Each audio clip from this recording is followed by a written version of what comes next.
one is now. So this Good one. answer, good answer. Diplomatic. Yeah.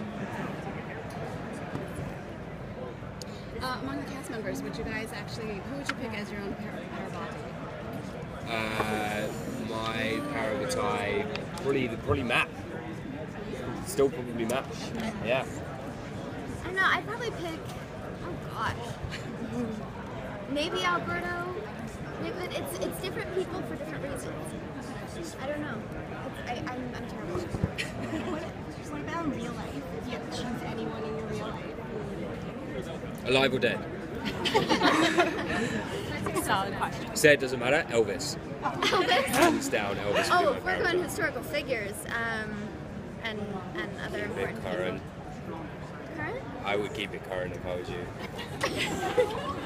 I gotta go out. I'm sorry. Fair enough. Where were you when you found out that you were cast for this? I was at my girlfriend's house. I was staying in LA. I just finished a movie in LA, and I was staying with my girlfriend. And she'd gone off. She was promoting a movie that she just produced. So she'd gone off, and I knew I was getting the call that day, whether or not I got the part. And I got the call, and then it got announced a couple minutes later, and so like both my phones started going mental because I have an American and a British phone, so they both started going mental. And I texted my girlfriend. I said, "Oh, they found someone for Jace." Like as a joke, and I anticipated being able to text her right away and be like, "Oh no, it's me, I'm just kidding." Both my phones stopped working, so she was doing press, poor girl, for this interview, and she was freaking out because she thought I'd lost this part. And I kept trying to text her, and neither of my phones would work, so I couldn't do it. I felt really bad, and I ended up calling her. I was like, "It's fine, I got it." And I had also found, I knew that I was going to find out on the day that I found out, but I didn't know when I would find out, so I had gone to the gym to try and not think about it, and I got the call, and they're like, "Oh, congratulations, yay! Oh, by the way, we know, you know, we need you to make it to the ABC Family office to go take some pictures now, because we're going to announce it on Twitter." And I did not have time to brush my hair, shower, do anything, and I went straight from the gym to the ABC Family office to do social media pictures, which was You looked really good fun. though. That's what matters. Yeah, it is what it is. So what is the hardest thing you guys had to do for your roles? Hard's maybe not the correct word, but like we had to both physically train and then stunt train as well. Yeah. So like we all of us as a team kind of physically transformed the way we look to become these soldiers, as it were.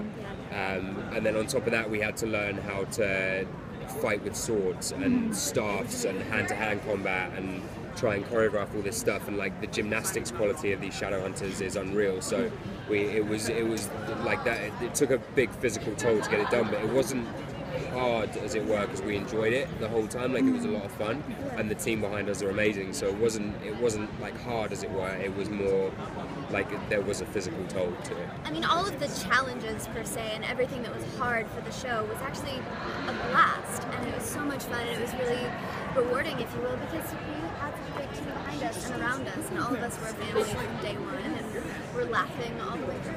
Yeah. What was the funnest weapon you got to train with? I had a lot of fun with the bow staffs. I have a fight with one character a few episodes in where we're fighting with bow staffs and training and fighting, and that was a lot of fun because I'd never done anything with a weapon like that before, and it was really cool and challenging. We had a good time, and I think it turned out pretty well. All of the weapons are a lot of fun. I mean, they were so much fun. designed from day one for the show and for us. So we spoke about the different lengths of swords and the weights and like what they would look like and how they behave. And you know, I don't know if any of you guys managed to see the footage we just showed, but the swords build themselves, they extend. And so the mythology behind them all and this, that and the other. But on top of that, there's the element that it's not, the swords are like a part of them, but there's more to it than that. There's more to a Shadowhunter than that. I could fight, like Jace could fight without his sword. I couldn't. I couldn't do anything. But Jace can fight without his sword and is a very competent fighter without his sword. But my favourite weapon is brought. I'm not going to tell you what it is because it's brought in the last episode. It's brought in the last episode, and it's kind of a surprise for everyone that I'm using this weapon. But that was a lot of fun. It's also exceptionally dangerous. Like it's a dangerous. Like even the prop that I had was exceptionally dangerous, and both me and the person and/or people who I may or may not be fighting in this last episode, we both managed to get hurt at least a little bit fighting with these things because they just are. They're dangerous, and we train. There's so much you can train, but there's also an element of like, I'm not a Shadowhunter. I haven't been doing this my entire life. Like I don't know how these weapons work, and I can train for 6 months, but that's not really enough. So that one was my favorite. So just watch episode 13, you'll see it. Yeah, something I love about all the weapons, and something that we talked about a lot, is that each weapon is made specifically for each character, and there's a lot of the character, as Dom was saying, how each Shadowhunter is connected to their weapons. Each specific character is, the qualities of the weapon reflect the qualities of the character. From Alex's weapons to Jace's to Clary's to Isabel's, it's a real reflection of who they are as people and how they fight, and it becomes also, an extension of them. We've all had a good play with everyone else's weapons as well. Like I've had a good couple days with like Alex's bow in the stunt room, and we have like an archery setup in the stunt room. Yeah. So like we're training doing flips, and in the background Matt's just flinging off arrows in the background. Which is amazing. So I've had some time with that, and like my sword and Alex's sword, and I think the only one I haven't tried yet is Isabel's whip, which I'm terrified to try. We're all terrified. It's like a genuine, dangerous, serious weapon. Yeah. So I don't want to. I'm not sure. We don't go anywhere near it. If they pull it out on set, we all just back away. Not because she's not amazing at it, but just because it's a fierce weapon, and we're all terrified of it. All right, sorry. Ready to take them to move them to the next table. Right. Thank you guys.